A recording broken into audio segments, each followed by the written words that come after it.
Garret, what was it like when Brady said he was going to retire? How did that speech go? Well, the speech was good. I mean, coming in that morning, knew something was definitely off, and just really from my perspective, it was one of those moments where, you know, you kind of bummed. You know, I've had the privilege to be around him all 5 years that I've been here. He was a D-line coach the first year, obviously, and then the head coach for the last 4. And, you know, I've learned nothing but a ton from that man, and just seeing the emotion of him and me being a little bit emotional myself just because maybe things haven't gone the way we wanted this year, so I was just a little emotional, really. Like you said, you know, we knew something was up coming into that workout, and it was just, you know, prepare to hear something. And having him leave for the time I've been here, you know, that's like my best friend, you know, that's my guy. You know, I always told him we like this, that's my guy. So just seeing him, you know, I know he poured a lot into this program, and he created this culture, you know, with him and Coach Hall and stuff, and just we're going to keep it pushing no matter what, and keep that culture trying and strive for him, and keep going these last 2 weeks with him, and try and battle it for these last 2 weeks for him. Send him off on a high note. I don't know if you guys are aware that, I mean, the program was really down for a long chunk of time. And between Brady, Rocky, and Brady, composite record of 120 and 68. That's pretty impressive, eh? Yes, and like he always said, winning's hard to do, and he's brought a winning culture to this program, and I think that he's done a phenomenal job along with Coach Long as well, and then Coach Hoke again. I think they've done a great job with this program of what they've been able to do over the last, you know, 15, 16 years or however long it's been. But anyways, you know. Outside of like the granular things, individual plays and individual games, in the big picture, do you have any explanation for the drop off in the one-loss record? Both of you, please, if you can address it in some way. You know, in the big picture of it all, you never know. You look at 2021, and I mean that we had a lot of close games where things just happened to go our way at the end. I mean, we had a triple overtime game, double overtime game versus San Ho, and you know, I mean, there's a lot of times where we could have easily lost as we ended up winning. And this year, I feel like in some situations we've been in those games where they've been close games and one or two things went the other way, and you know, we ended up on the losing end. And I think if you really look at it and watch these games again, you'll kind of see that happen. So we could easily have a winning record this year as we have a losing record. And as coming from him, you know, Coach Hoke always said, you know, 5 to 7 plays determine the game. And as he said, it does. 5 to 7 plays. It could be that fumble, it could be punt block, it could be anything. And as you see, we just didn't win some of those plays, and that's what deterred us from winning. But we were still fighting. You know, we still got that ass kicking us. We were still fighting as much as we could. And it's just we have to be better and start earlier, and you know, come out with that win instead of learning from a loss. You guys obviously want to win every game you play, and now being out of bowl contention, does these last 2 games have even more meaning, knowing that it's Coach Hoke's final 2 games? Oh yes, for sure. You know, having that record and the past Aztecs before us, having that bowl eligibility, you know, it's just, you know, it's hard to even take it and not be bowl eligible. So instead, you know, we're just gonna fight because that's what we got. You know, Coach Hall and Coach Hoke installed it in us that that's what we are. We're not gonna lay down just because we can't make a bowl game. We're going to show you that we should still be in the bowl game, or we should still be in the Mountain West Championship no matter what. We're just going to fight. We are that winning record team. You can't count us out never. So we're still going to go out there and give 110% and even more, even then with a little chip on our back with Coach Hoke. Did J.D. Wicker address the team? Following Coach Hoke, yes. Yes, sir. What was the tenor of his message? Well, really just, along with a little bit of what I said, just he's brought a winning culture here, and he's done a phenomenal job here. And really it was just that, you know, with him retiring, he's going to do his best he can to bring in somebody that's going to continue on with that winning record and fill some pretty big shoes that Coach Hoke is leaving. Same as he said, he said, basically, we're not gonna change who we are. We're still gonna be Aztecs, we're still gonna fight the same way. You know, just because somebody, you know, steps in and fills pretty big shoes, doesn't mean we change who we are and our identity. We're still gonna be an Aztec, we're still gonna fight to the end. How different was Brady's sales pitch to players versus Rocky's sales pitch to players? Is it different? You know, I think they're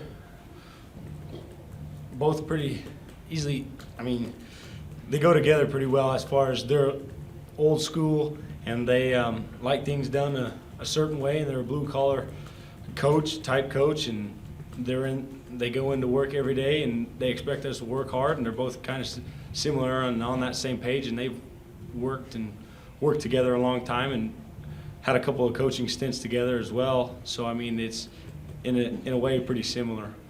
Cut from the same cloth? Yeah, exactly. Tough as nails, both of them. Martin, do you have any anxiety looking toward next season and having a whole new coaching staff? These are the guys that brought you in here and know you. What goes through your mind on what's coming? Just, you know, of course there's gonna be a little worry, a little, you know, sadness and what is gonna happen next. But, you know, at the end of the day, you just gotta keep being you and keep being an Aztec. I'm always gonna be an Aztec. I'm always gonna take whatever they gave me from here, and I'm blessed and thankful for whatever they gave me.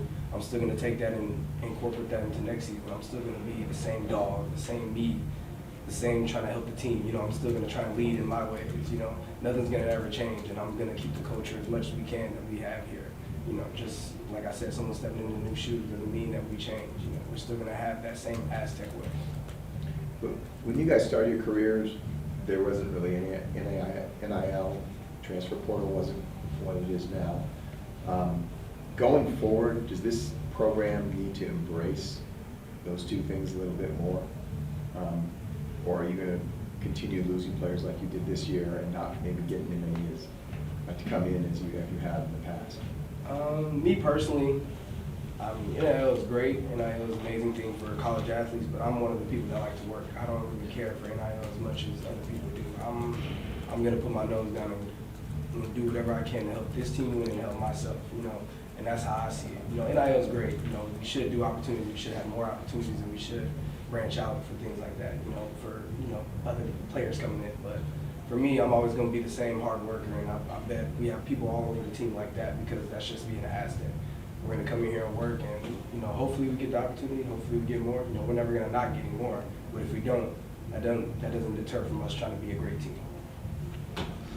The only thing really I'd add to that is I feel, along with what Martin said, the NIL is a great thing. If you want to pursue that, you know, some schools are more prominent than others at it, you know, but here around Sdsu, this is a culture about football and about playing the game and playing it for wins, not trying to come in and go to a school where the only reason you're there is money, really. You know, that's one of those things where money sometimes is the root of all evil. I mean, when I came to this place, and that's why I've had no interest in going anywhere else, is really because I love this culture. I came here on a visit and I saw the culture and I understood what it was like, and I wanted to come to this program because of the culture, and I wanted to play this game for this culture and these fans in San Diego, and I wanted to help the program as best that I could, and it was for the team aspect of it, and for playing with my brothers, you know, playing for my teammates, for this city, and winning football games. And it was never about, for me, college athletics and college football was about earning a degree and winning games, wasn't about money for me. And I know some people have different opinions on it, but that's pretty much mine. And I think a lot of guys sometimes would agree with me that sometimes people get away from playing the game to play the game and have fun and win football games, more in it for the money, when that's what the pros are for instead of college. So I got a question about Snapdragon Stadium. Those of us that have covered this for a long time have seen good times and bad times, crap stadiums, etc. You go out and play, and there's 14,000 in the building. It's such a big campus. You see what basketball has become. What, as a player, what do you have to say to your fellow students and to the alumni about a lack of support in a shiny new stadium. Considering what you guys have done, record-wise, are you disappointed in that? And is there a message you could relay to them? You know, I feel like when we go out there on Saturdays, yes, we love the support from our fans, obviously, but when all 100 of us or so go out there on Saturday, you know, for a lot of us, we played in Carson during COVID, and there really wasn't any fans, and all we had is ourselves. And, you know, I think when we go out there on Saturdays, everybody kind of blocks that out to focus on the game. Would having a lot of fans there in the future help us? I mean, yes, probably. But, you know, sometimes always for myself, you know, I'm not always focused on the outcome of the fans. I know there's a lot of people watching on TV as well. And, you know, I'm not really focused on the fans. I'm more focused on winning the football game for my teammates. For me, it would be my message to them would be, hey, you never know how much your support can go a long way. Yeah. You know, just having fans. I remember my first ever game, Arizona, in the new stadium, and it was just packed. And just having that feeling of having people there, UCLA game, it was just amazing. That builds us, you know, up. And like you said, we still are going to play football the same way, but just having that gives you that extra push towards, you know, being great, that extra push knowing that if I score, you know, the sound come back on and all you hear is, you know, you know, and it just feels good knowing you have people there to be an Aztec, being proud of being an Aztec and seeing the Aztec score and knowing that you care about us just as much as we care about them. And my message to them be, you know, come out no matter what. You know, you never know how much it can help us. You never know how much your extra scream can maybe mess up the kicker on the kick. You know what I mean?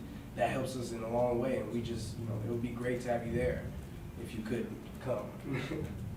Garrett, you talked about the future. You have a COVID year of eligibility left. Is that the decision you've already thought about, or what factors will go into that ultimate decision?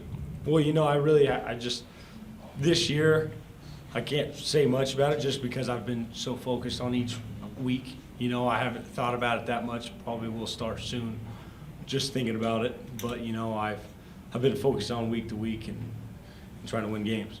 It's no secret the defensive line lost a lot of talent from last year. It's been a step back this year, but there's some young guys that have stepped up lately. Brady Nasser, Ryan Henderson, Keon Mitchell. What have you seen from those guys? And maybe they can step up and fill the void next year. I think they have an absolute great chance of doing that. I think the young guys that we have in our room are going to fill the shoes that are needed. I think, you know, like you've said, Darian Dalton went out earlier this year with a shoulder injury as well. I think him coming back, obviously Tupu and then Keon, Ryan, Brady, all those guys and some younger guys that we have, they put in. I'm working with them every day, and they put in the work, and they work hard every day, and they want to get better. And I think they are really taking strides of becoming really good football players, and I think you're going to be able to see that in the coming season. What did you learn the most from Hoke about either football or about life? You know, I really can't. I was thinking about this today before coming in here, and there's not a lot of words that I could describe it, really. He's helped me become a better man, really, and a better person in society. He's a phenomenal leader of men, and he's a even better father and husband, and just having that role model. And I was fortunate enough to have come from a very strong family background, and my mother and father have been married for many years, you know, and I seen that, but also seen it from another person as well, as far as like Coach Hoke and then Mrs. Hoke. I mean, you still see it. They're having fun and joking, and we get pizza and stuff like that. But anyways, no, I think I've learned so much on and off the field. Obviously, how to bust my tail on the football field, and how to be a great player, and how to learn to be a great player, and what you need to do as far as, because he's been around this game so long. And then also, like I said, just being a man, a husband, and a father. He's a great role model for anybody, really, and I've learned a lot through that. Martin? For me, it's just, you know, he just taught me it's okay to be a person and to be a football player. You know, he was always there no matter what. You know, he just, you know, forever grateful for him giving me the scholarship and all that. But just him as a coach, just an amazing person. Like he'll run on the field and talk to me. You know, as my relationship grew with him, it was just he just taught me it's okay to be a person and a football player. We can talk one-on-one. He can be there for me. I can say, yeah, you know, on this I seen this, and he's like, oh yeah, you know, it's okay. You seen that, then we'll fix it on the next one. Like it's okay to be wrong, and it's okay to be, you know, hard working, but at the same time, have some character to you. You know, have a personality, have the influence on the game as you'd have. You know what I mean? You have your own influence on the game, and he thought it was okay to be like that. You know, it's not just being an Aztec, but be you as an Aztec, if you get what I mean. And that's why I loved about him the most. You know, he just taught me it's two sides of football. You have to incorporate both in the game. Yep. He's a person who cares, is very understanding, For sure. and wants the best for you no matter what, really.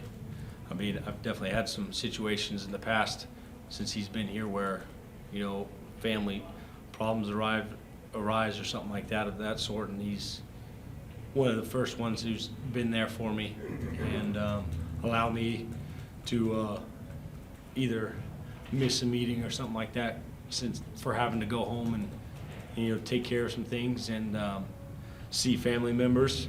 And he's been super understanding and allowed me to do whatever I needed to do. And because he knows that also football is very important also, but family's first.